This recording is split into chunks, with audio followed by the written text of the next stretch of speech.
Shiv Sena NCP आमदार अपात्रता सुनावणी लांबणीवर पडली आहे। 15 ऑक्टोबर रोजी सुप्रीम कोर्टात ही सुनावणी होणार आहे। आता 1 महिन्यानंतर तब्बल ही सुनावणी होणार आहे। विधानसभा निवडणुकीपूर्वी सुनावणी पूर्ण होण्याची शक्यता आता मात्र चांगलीच मावळलेली दिसतेय। विधानसभा अध्यक्षांनी दिलेल्या निर्णयाविरोधात उद्धव ठाकरे आणि शरद पवार गटानं सुप्रीम कोर्टात याचिका दाखल केली होती आणि त्याची सुनावणी ही दिवसागणिक लांबणीवर पडतेय। आता ही सुनावणी 15 ऑक्टोबर रोजी होणार आहे। त्यामुळे सुनावणी चांगलीच लांबत गेली आहे।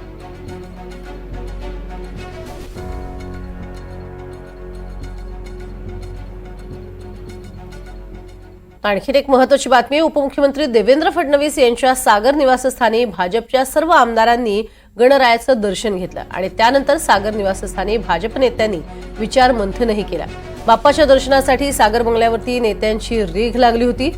तर देवेंद्र फडणवीसांनी प्रसादासोबतच नेत्यांना कानमंत्रही दिलाय।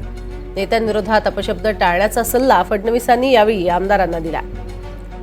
तर फडणवीसांच्या आमदारांसोबत अनौपचारिक गप्पाही यावेळी झाल्यात।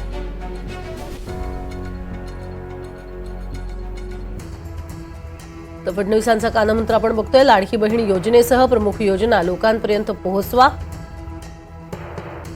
महायुतीमधील नेत्यांविरोधात अपशब्द टाळा, अधिकाधिक वेळ हा मतदारसंघात द्या, मतदारसंघातील अंतिम टप्प्यातील कामं तात्काळ मार्गी लावा, लागेल त्या मदतीसाठी स्वतः उभा असल्याची सुद्धा ग्वाही त्यांनी यावेळी दिली आहे।